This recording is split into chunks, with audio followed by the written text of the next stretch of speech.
Yeah, it's a big weapon. I mean, if anybody looks at any photos, it's great long tubes. Four, I mean, it looks like two, but it's actually four on the aircraft. And I think it weighed something like 5,000 pounds. I don't know. Somebody will be in the books right now correcting me. I think it was probably heavier than that, but it was a heavy weapon. It was also very draggy, because it was so big, and so you needed a lot of effort, a lot of extra fuel burn to carry it, and particularly if you were tanking. With the extra weight and drag, you had to be careful balancing the fuel flowing into the tanks versus the fuel flowing out of the tanks.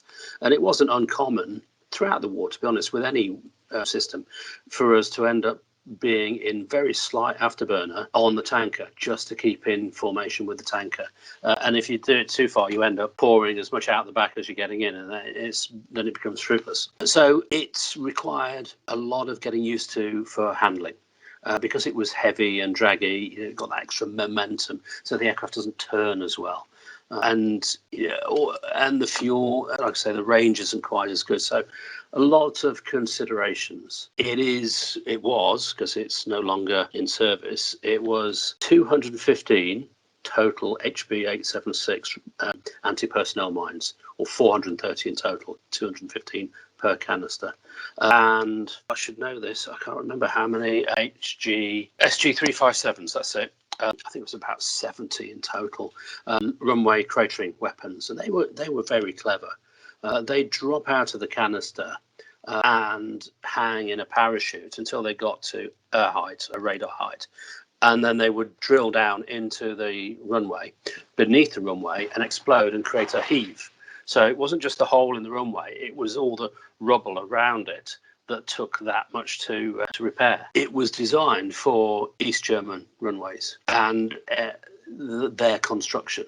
What was known of how they were constructed, the ground in which they were constructed in, so sort of standard East Germany, woody, bit sandy, that sort of thing. And the runways were not that big. You'd probably got a runway of 8,000 feet and a couple of parallel runways, parallel taxiways, which could be used in runways at the same time. Much the same way as Bruegel. So a formation of 4-ship probably would have easily shut down the airfield. When you looked at the Iraqi airfields, they were enormous. You're talking 12,000 feet for the main runway. And then either side, you've got parallel taxiways, and not just 2, 3, 4. And then hazards out many thousands of feet. So an aircraft could get airborne from its HAZ and just go straight and not touch the runway at all. So all of these things you're looking to shut down or deny to the enemy. Again, I don't know what the other detachments did, whether they looked to go down the runways, but we didn't. There are 2 settings on the weapon, along and across, which means along the runway or across it. So you're either with a cross set, it's about a 2.5 second drop. So you get a much more concentrated pattern because you're aiming to go across the runway. Along, it's obviously going to be a lot longer, and it's probably something like 6 or 7 seconds to get the length of the runway in. Well, we decided on our detachment that there was no point in trying to shut down the runway, but try to harass getting to that runway. So certainly our crew, when we dropped on the first night, we'll get to the build-up of that. We had a target which wasn't a major target. It was still very well defended, but it was still that big airfield. So we looked at intersecting as many of the taxiways as we could on the way, so that they couldn't get out of the hazards to get to the runway. And how many aircraft were you expecting then to fly on these attacks? We flew constituted 4 ships, so we either flew 4 or 8 aircraft. But for the first waves, first couple of nights, we knew it was going to be probably just 4 aircraft. And we knew, because we were in the boss's 4-ship, that it would be highly likely that we would be flying the first wave, as you would expect. Can we talk a little bit about deconfliction? So I'm getting a bit of feedback on your mic there, Adam. No, try to move my hands. Look. Good. So can we talk a little bit about that 4-ship approach then? So the RAF, I think, is famous for having a sort of very good focus on timing and being able to get to a target with in a very small window of time. How were you going to then approach the task of shutting, if not the airfield in the totality down, then those cross sections of runway and taxiway down? By and large, the timing and the routing is dictated by the ATO, the air tasking order. So we'd all planned sorties. We didn't necessarily fly our own plan, and that was the case on the first night.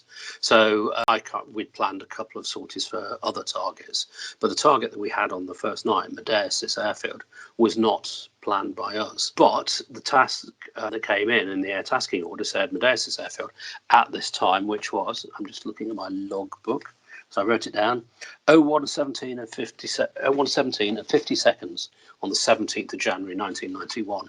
That's Zulu, so GMT. And the routing was given to us by and large. We had to use the Olive Trail tanking route, so that followed just a few miles south of the main supply route, the road that runs along the Saudi-Iraqi border. And I think it was Victor on the way up, let down to low level to be low level as you cross the Saudi-Iraqi border. It was quite a short journey, I think, into the airfield, and then come off the airfield and then pick up the tanker for the way back.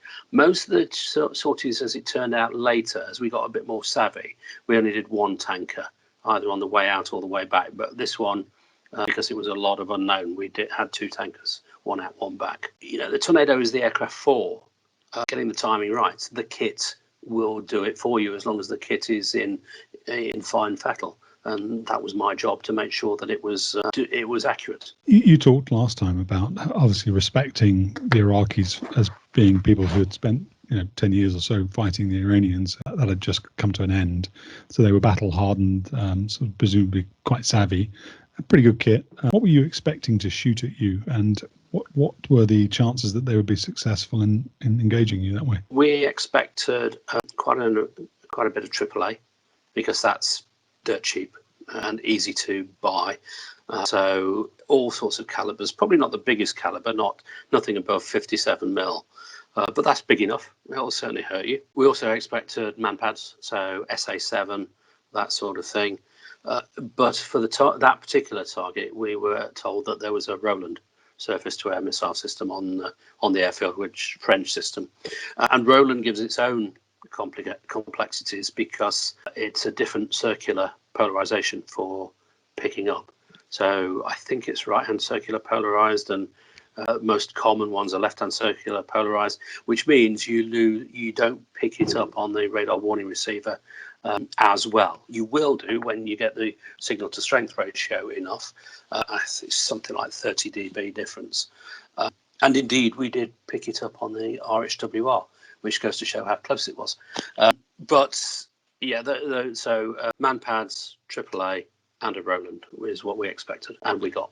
So before you talk about that mission, then just some of the background then about that, the JP233. So you've got the cross option, which is dispensing all of those munitions in a 2 or so second window, but you are having to fly straight and level, and therefore predictably, aren't you, for that amount of time? Yeah, there were several settings. I think it was something like 450, 480, 540 or something like that.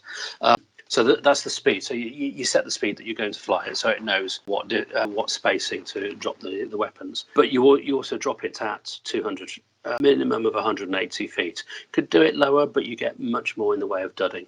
So minimum of 180 feet. That's fine, because the Tornado will fly terrain following at 200 feet. So 200 feet is an easy choice to make. But that's why you do it at night, so that you're taking out one element of threat, which is just any old Joe with a weapon. Because even at a speed of 540 knots, 200 feet, you're still pretty noticeable. It's also southern Iraq, anywhere south of Baghdad, really. It's really, really flat. So there's no hiding. If people know that you're coming, they will be able to take a nice leisurely aim at you. But that's why, like I say, that's why you do it at night, to minimise. You also have your jamming pod to try and reduce the radar threat. Did you have any knowledge of the Americans' sort of pre-planned use of decoys to try and lure the Iraqi radars and surface-to-air missiles and AAA batteries into sort of revealing themselves? You didn't know that? No, there was what they did was completely separate tactics to what we knew. It wouldn't have made any difference if we'd have known or not. And, if it's not going to affect you, why get told? I suppose that was going to be my second question then. Did you feel like or not part of a much bigger effort then? Yes. Yeah, absolutely. In fact, no to start with. And I distinctly remember when we were briefing for it, somebody in the formation saying, what else is going on? Because, let's take a step back and perhaps we talk about how we got to that position. Because we'd been flying the day before on the 15th of January. And then on the 16th of January, I don't think we were expecting to fly. And then round about, it must have been 4:35-ish, something like that. We were watching TV, some bone documentary on some satellite channel about the UK for getting all misty-eyed. And one of our crew came in and said, Adam, Todd, come on, we're going into work. We thought, we're not due into work, but it's the day after the UN resolution has passed. Yeah, I think we've got an idea of what's happening. So got dressed, drove into work, and the boss was there saying, yeah, it's on tonight. So we then got down to the planning aspect, finding out what the target was, dusting off the maps that had been done for us. If you enjoyed this clip and want more, you can go to 10percenttrue.com, hit subscribe, you get early ad-free access to all my content. Appreciate your support.